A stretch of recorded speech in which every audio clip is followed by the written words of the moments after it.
The first time Marcus Delaney drove his old black Ford truck down that winding asphalt road, he felt the kind of peace he hadn't known in years. The canopy of oak trees bent low, as if bowing to welcome him. The gravel crunched beneath his tires until the asphalt smoothed out, leading him past iron street lamps and rows of expensive, uniform houses. This was Crestwood Estates, one of the wealthiest neighborhoods in the county, and one that Marcus never imagined he'd live in. Yet here he was, key in hand, deed in his glove box, and a lakefront cabin at the very edge of the gated community waiting for him. The cabin wasn't new, not like the massive stucco mansions that lined the cul-de-sac, but it had history. His grandfather had built it with his own hands decades ago, before Crestwood Estates even existed. For Marcus, a decorated veteran who wanted nothing more than peace and quiet, the cabin was more than property, it was legacy. But as he parked in the gravel driveway, he noticed something strange. Across the road, a group of well-dressed neighbors stood in a semicircle, whispering and pointing. At their center was a woman in her late 50s, crisp blazer, pearls at her neck, and a clipboard in hand. Her eyes narrowed like a hawk as she watched Marcus unload boxes from his truck. "Excuse me," she called out, voice sharp enough to slice through the cool evening air. Marcus straightened slowly, a box of dishes in his arms. "Evening," he said simply. She strode forward, heels clicking on the pavement. "I'm Patricia Hawthorne, president of the Crestwood Homeowners Association. And you can't just move in here." Marcus blinked. "I'm pretty sure I can. Bought the property fair and square." The group behind her murmured, some surprised, others disapproving. Patricia's lips curled into a tight smile. "You see," she said, tilting her head, "this community has standards. We weren't notified of any sale." And, her gaze swept over his truck, his modest furniture, and finally, him. "This cabin has always been an exception. We don't consider it part of Crestwood proper." Marcus set the box down slowly, locking eyes with her. "Funny. The deed in my name says otherwise." A shadow of irritation crossed her face. "We'll see about that. You'll be hearing from us very soon." That night, Marcus sat on his porch, listening to the frogs by the lake and staring at the narrow asphalt road that led in and out of Crestwood. He remembered something his grandfather used to say, "That road ain't just pavement, boy, it's power. Don't forget it." At the time, Marcus never understood. But as he sipped his coffee in the dark, Patricia's words echoing in his mind, a strange unease crept into his chest. Because the one thing no one in Crestwood seemed to realize was this: Marcus didn't just own the cabin. He owned the road. And soon, they were going to find out. The letter arrived 3 days later. Marcus found it tucked under his front door, sealed in an envelope with the HOA's official Crestwood Estates emblem, a golden oak tree in the center. He opened it at the kitchen counter, still sipping his first cup of coffee. Notice of violation. Property address, 101, Lakeview Road. Violations: unauthorized parking of a commercial vehicle, failure to maintain landscape in accordance with Crestwood HOA standards, and occupancy without HOA approval. Fines: $500 initial, $50 per day until corrected. Marcus read it twice. His truck, commercial. His lawn, failure to maintain. He had barely been there a week. And occupancy without HOA approval. He laughed out loud, the sound echoing in the small kitchen. They weren't wasting time. By noon, a pair of Crestwood security guards knocked on his door. Not real police, just uniformed men in golf carts with badges pinned to their polo shirts. The older one cleared his throat. "Mr. Delaney," he said. "We've been instructed to inform you that your vehicle must be removed from the premises within 48 hours. Marcus leaned on the doorframe. "You mean my truck? The one parked in my driveway?" "Yes, sir. It does not meet community standards." Marcus's jaw tightened. He had driven that same Ford truck through deserts overseas, through mud, through towns that had no name. It was battered, sure, but it was his. And now some gated community flunky was telling him it didn't meet standards. "Tell Patricia," Marcus said evenly, "to read the deed records before she sends her pets to my door." The guards exchanged uneasy glances, then retreated. That night, Marcus pulled out a worn leather folder from his grandfather's old trunk. Inside were property documents, yellowed with age but carefully preserved. Deeds. Maps. Survey records. And right there, in black ink, was the truth. Marcus didn't just own the cabin. He owned Lakeview Road, the half-mile stretch of asphalt leading from the county highway into Crestwood Estates. The HOA had built around it years later, expanding with luxury homes and manicured lawns. But the road itself? It was private. His grandfather had never sold it, never signed it over. Marcus sat back, staring at the papers under the dim lamplight. Suddenly his grandfather's cryptic words rang louder, "That road ain't just pavement, it's power." But power cuts both ways. By the end of the week, things escalated. The HOA sent landscapers to his property without permission. They trimmed his hedges, tore out his wildflowers, and left him a $600 invoice. When Marcus confronted them, Patricia herself appeared, arms crossed, clipboard in hand. "You can't just sit there and ignore our rules," she said coldly. "Everyone in Crestwood follows them." Marcus held up the invoice. "I didn't hire these people. You trespassed on my land." "Your cabin may sit on the edge," Patricia snapped, "but as long as you're within Crestwood Estates, you fall under HOA jurisdiction. That means you play by our rules, Mr. Delaney. Or you don't live here at all." Something in Marcus's chest burned, not anger, exactly, but resolve. He stepped closer, lowering his voice so only she could hear. "You really don't get it, do you? You think you own this neighborhood. But every single person here, every single mansion, every cul-de-sac party, every delivery truck, every ambulance, they all have to pass through my road." Patricia's eyes flickered, just a fraction of a second, but Marcus saw the crack in her armor. "That road is part of Crestwood," she hissed. Marcus pulled the folded deed from his back pocket, the one he'd started carrying like a weapon. He held it up. "Not according to the county registrar." For the first time, Patricia had no snappy reply. She turned sharply, storming off with her clipboard clutched tight. But Crestwood wasn't finished with him. 2 nights later, Marcus awoke to the sound of voices outside. He pulled on his boots, grabbed the flashlight, and stepped onto the porch.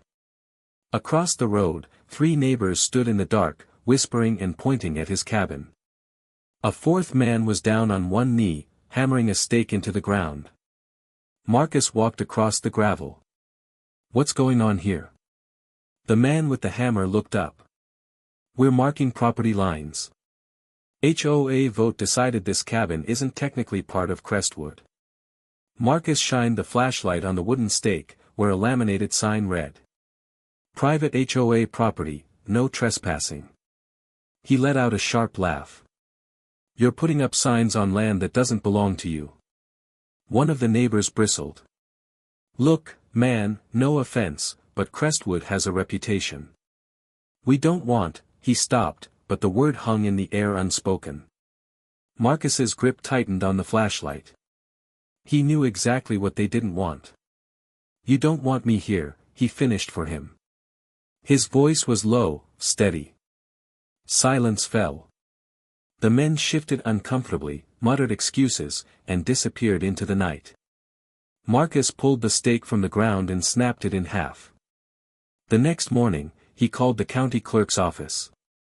"I need to confirm property rights for Lakeview Road," he said. The clerk on the other end was polite, flipping through digital files.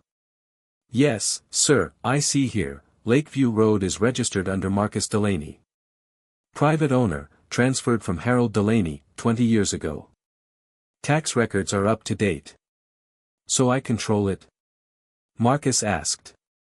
"Technically, yes. That road isn't public. Anyone using it does so with your permission. Marcus hung up slowly, staring out at the narrow asphalt road winding past his cabin into the neighborhood. Patricia and the HOA thought they could ban him, fine him, erase him. But they didn't know the truth yet.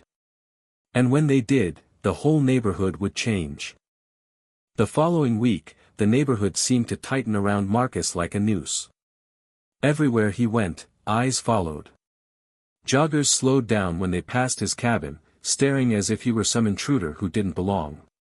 Children who used to fish at the lake no longer came near his dock. Even the mailman, usually cheerful, seemed hesitant, dropping letters quickly and retreating without a word. Patricia Hawthorne was behind it all. Marcus knew it. The HOA newsletter appeared in his mailbox one morning, and his name was splashed across the second page in bold. Unregistered occupant at Lakeview Cabin, HOA taking action. Crestwood prides itself on safety, standards, and tradition. Unfortunately, a recent arrival has disregarded community rules and undermined the values we uphold.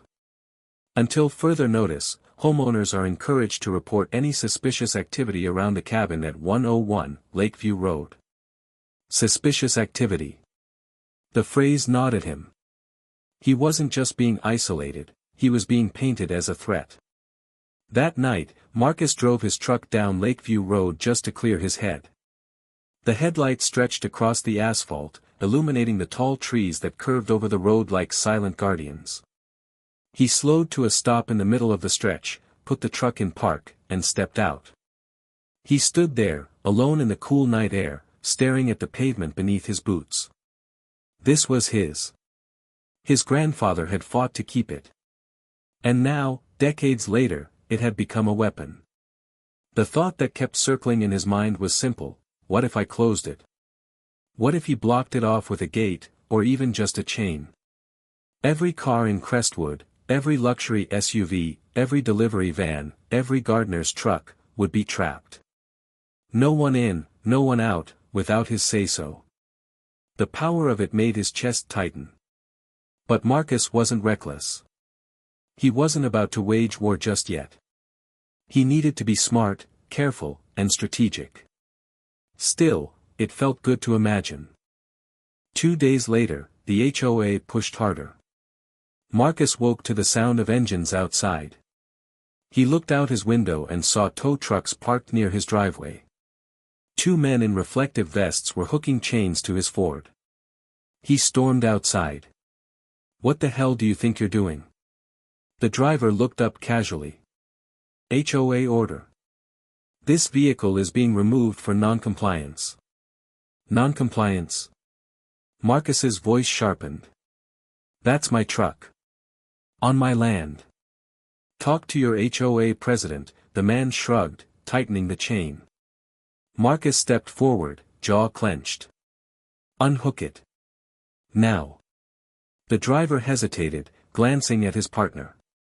Something in Marcus's stance, the unblinking eyes, the quiet force in his voice, made them second-guess themselves. After a beat, the man muttered, "Fine. But this isn't over." They climbed back into their tow truck and rolled off. Marcus watched them leave, fists still clenched. Patricia was escalating, daring him to fight back. That evening, he found a bright yellow notice taped to his front door. Final warning. Failure to comply with Crestwood HOA guidelines will result in immediate legal action, including forced removal. Marcus crumpled the paper in his fist. Enough was enough. He pulled out his grandfather's deed folder again, spreading the documents across the table. Every signature, every boundary line, every tax receipt was proof: Lakeview Road belonged to him. The HOA had no legal claim over it. And now, it was time to remind them.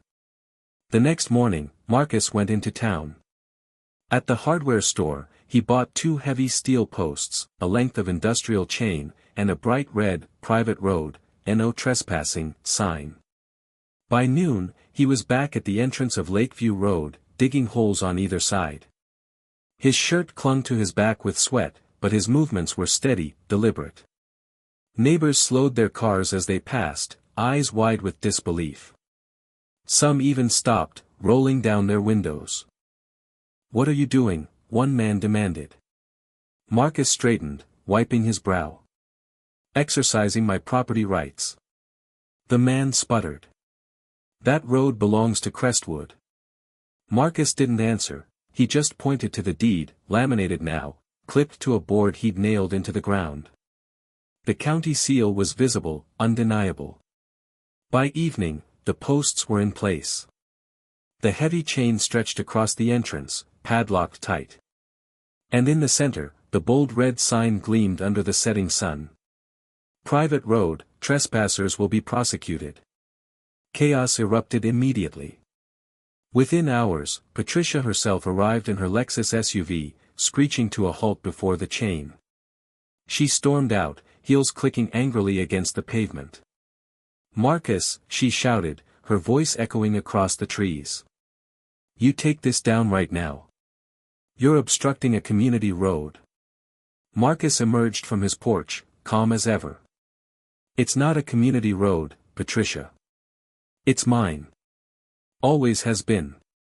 "Do you have any idea what you're doing?" she spat. "You're holding an entire neighborhood hostage."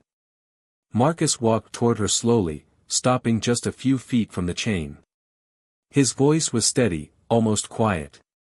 "No, Patricia. You're the one who's been holding me hostage. Fines. Threats. Harassment. You want to play power games? Fine. But power runs both ways." Patricia's face turned crimson. She pulled out her phone, waving it in the air. "I'm calling the sheriff. You'll regret this." Marcus didn't flinch. "Call whoever you want. The law's on my side. And until this HOA learns some respect, this road stays closed." Her jaw clenched. She stared at him for a long moment, then turned on her heel, storming back to her car. Tires screeched as she sped off. That night, Crestwood Estates was in uproar. Cars lined up at the blocked entrance, homeowners honking, shouting, demanding answers. Delivery trucks couldn't get through. A school bus turned around at the county highway, forced to drop children off a mile away.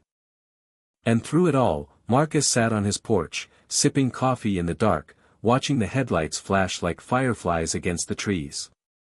For the first time, he wasn't the one under siege. Now, the neighborhood was. And this was only the beginning. The sheriff showed up the next morning. Marcus was already outside, splitting logs by the lake, when the white cruiser pulled up and stopped just short of the chain.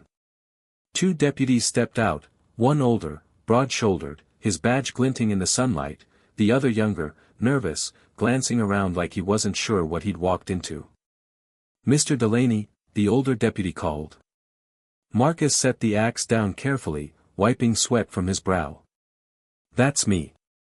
The deputy walked up to the chain and gestured at it. "We got a call about an obstruction. HOA president says you're blocking access to a community road." Marcus didn't answer right away. Instead, he walked calmly to his porch, grabbed the laminated deed board, and handed it over. "Take a look, Sheriff. That road doesn't belong to Crestwood. It belongs to me." The deputy studied the document for a long moment. His partner leaned in, frowning. The county seal was clear, the dates unbroken. The paper was legitimate. Finally, the older man scratched his jaw. "She didn't mention this." Marcus gave a humorless smile. "Of course she didn't." The deputy sighed, handed the deed back, and shook his head. "Far as I can tell, you're within your rights. As long as your taxes are current, the county won't interfere. But I'd advise you to tread carefully. You've got a whole neighborhood mad at you." Marcus nodded slowly. "I'll keep that in mind." When the deputies left, Marcus felt a strange mix of triumph and unease. He had won the first round, but Patricia wasn't the kind of woman to back down. If anything, the fight was just heating up. By evening, Crestwood was in chaos. Traffic jammed at the locked chain. Wealthy homeowners leaned out of their SUVs, shouting and honking, their tempers fraying. Packages piled up at the county highway as delivery vans refused to wait. Landscapers cursed, hauling heavy equipment on foot. And in the middle of it all stood Patricia, clipboard in hand, barking orders like a general at war. "This is harassment," one homeowner shouted, glaring at Marcus's cabin in the distance. "He can't do this. He's bluffing," another snapped. "The HOA will crush him in court." But others weren't so sure. A younger couple whispered nervously to each other. An older man muttered, "If it's his road, we're all stuck." Cracks were forming in Patricia's army. 2 days later, Marcus received a thick envelope in the mail. Inside was a formal letter from the HOA's attorney. Notice of legal action. The Crestwood Homeowners Association hereby demands the immediate removal of all obstructions to Lakeview Road. Failure to comply will result in litigation, including claims of damages for lost access, interference with community services, and emotional distress caused to residents. Marcus read it slowly, then placed it neatly back in the envelope. Litigation didn't scare him. He'd seen real battlefields, courtrooms were just another kind of war. But he wasn't about to fight it alone. That night, he called an old friend, Reggie Lawson, a fellow veteran turned real estate attorney. "Marcus Delaney," Reggie said with a laugh when he picked up. "Haven't heard your voice in years. What kind of trouble are you in?" Marcus told him everything: Patricia, the fines, the chain, the deed. When he finished, there was a long silence on the line. Finally Reggie said, "Sounds like you've got them by the throat. HOAs don't expect people to push back. They bully until you cave. But if your deed's solid, you're holding all the cards." Marcus's grip on the phone tightened. "They won't stop, Reggie. They'll keep coming until I'm gone." "Then make sure they regret it," Reggie said simply. "I'll draft a counterclaim. We'll go after them for harassment, trespass, and unlawful interference. You've got leverage most people dream of. Use it." The next morning, Patricia returned, this time with reinforcements. She marched up to the chain with 3 board members trailing behind her, their suits stiff and faces grim. "Mr. Delaney." Patricia's voice rang sharp across the road. "We are formally demanding you remove this obstruction immediately. You are crippling an entire neighborhood. Children can't get to school. Emergency services are delayed. You're endangering lives." Marcus stepped out onto his porch, hands in his pockets. "Funny. None of you cared about my safety when you sent men to tow my truck. Or when you trespassed on my land. Or when you plastered my name in your little newsletter." Patricia's face flushed. "This is bigger than you, Marcus. You're disrupting hundreds of lives for your own ego." Marcus walked slowly toward the chain until he stood just a few feet from her. His voice dropped low, almost conversational. "This isn't about ego. This is about respect. You came at me with threats, fines, and lies. You tried to erase me. But you forgot one thing: this road is mine. And if Crestwood wants to keep using it, they're going to have to treat me like I belong here." One of the board members whispered something into Patricia's ear. Her jaw clenched, but she didn't respond. Instead, she spun on her heel, marching back to her car without another word. The others followed, their eyes darting nervously toward Marcus. That evening, Marcus sat by the lake, watching the sun dip low and paint the water gold. For the first time in weeks, he felt a strange calm. The fight wasn't over, not by a long shot, but the tide was shifting. Yet just as the frogs began their nightly chorus, his phone buzzed. A message from Reggie. "Be careful. Just pulled court filings. HOA's bringing in a big law firm. They're playing dirty.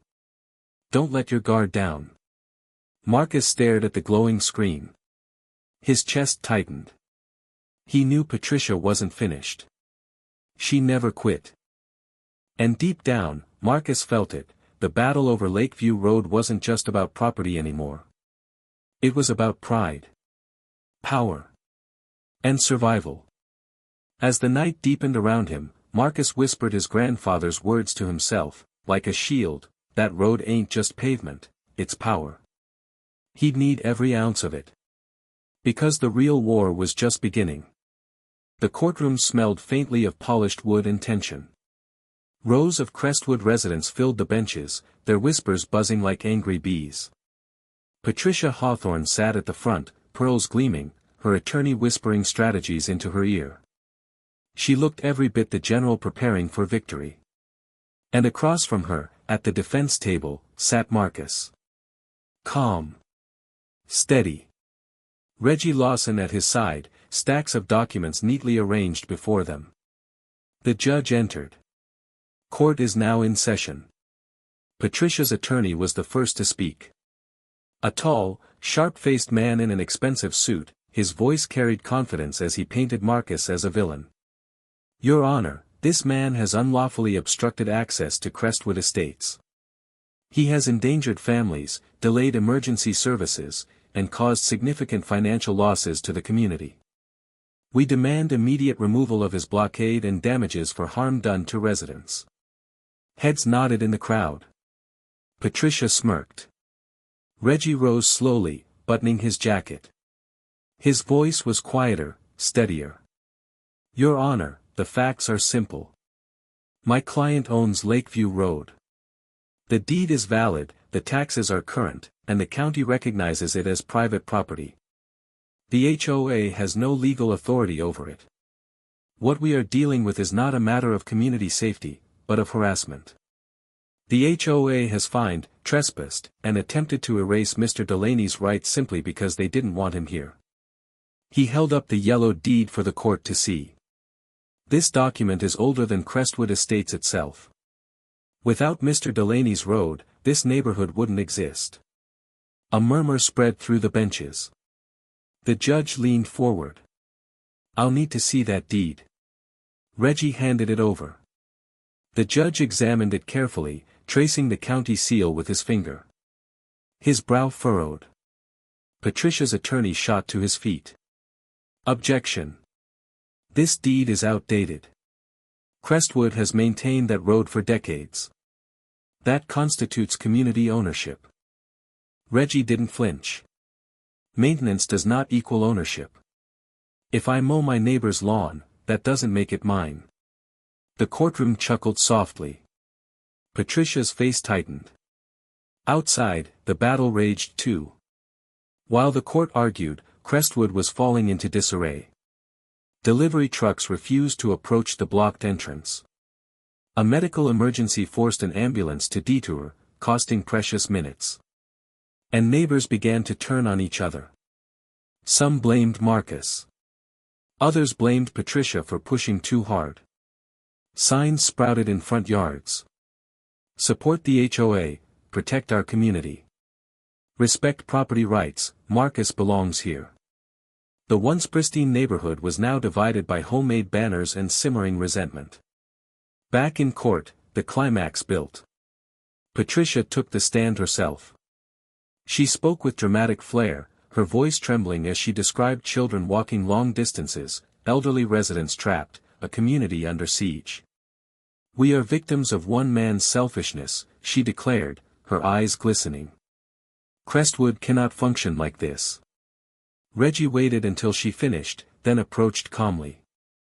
Mrs. Hawthorne, he began, how long have you been HOA president? 15 years, she said proudly. And in that time, did you ever once verify the ownership of Lakeview Road? She hesitated. It was always assumed to be part of Crestwood. Reggie raised an eyebrow. Assumed. Not verified. Patricia's lips pressed thin. Reggie leaned in slightly. Isn't it true that you issued fines against my client before you even reviewed his deed? Our rules. Answer the question. Her voice dropped. Yes. Reggie turned to the judge. No further questions. The blow landed hard. Patricia's confident mask cracked. When it was Marcus's turn, he stood tall, his voice steady. I didn't come to Crestwood looking for a fight. I came here because this cabin was my grandfather's. He built it before any of these houses existed.